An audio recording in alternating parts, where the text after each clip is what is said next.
Let me begin with an example.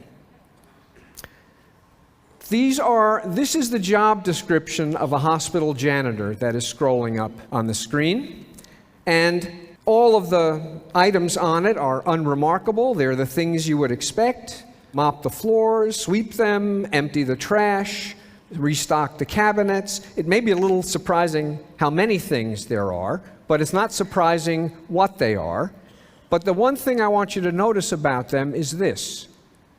Even though this is a very long list, there isn't a single thing on it that involves other human beings. Not one.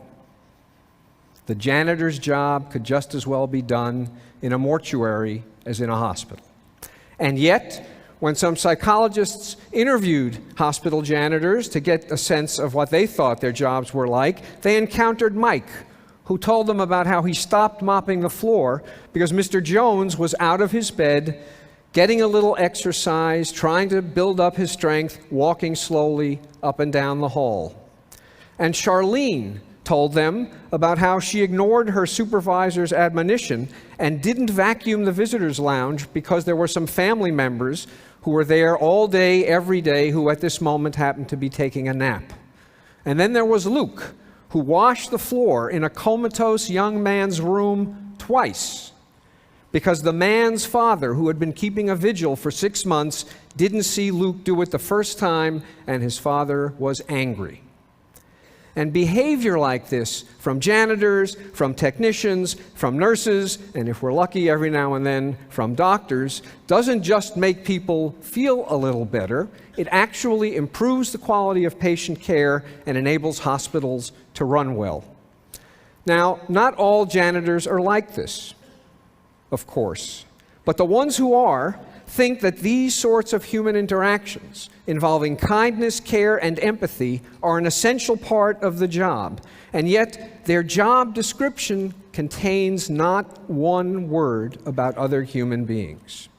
These janitors have the moral will to do right by other people, and beyond this, they have the moral skill to figure out what doing right means.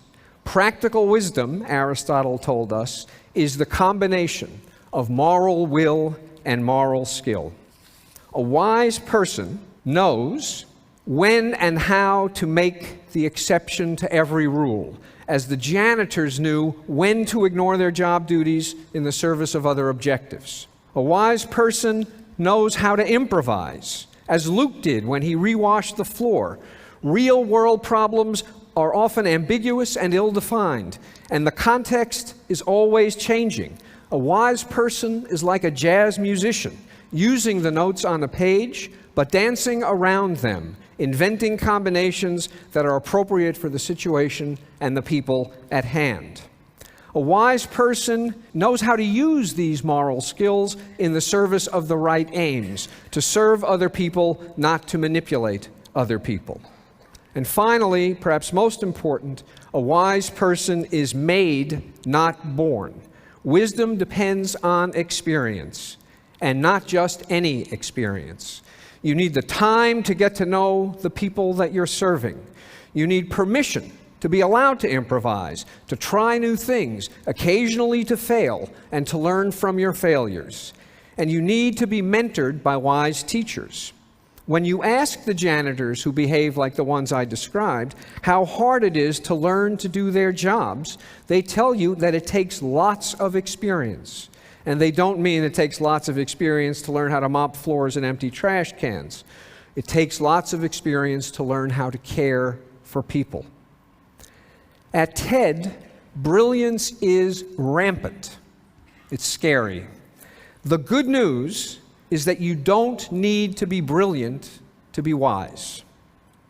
The bad news is that without wisdom, brilliance isn't enough. It's as likely to get you into trouble and other people into trouble as anything else.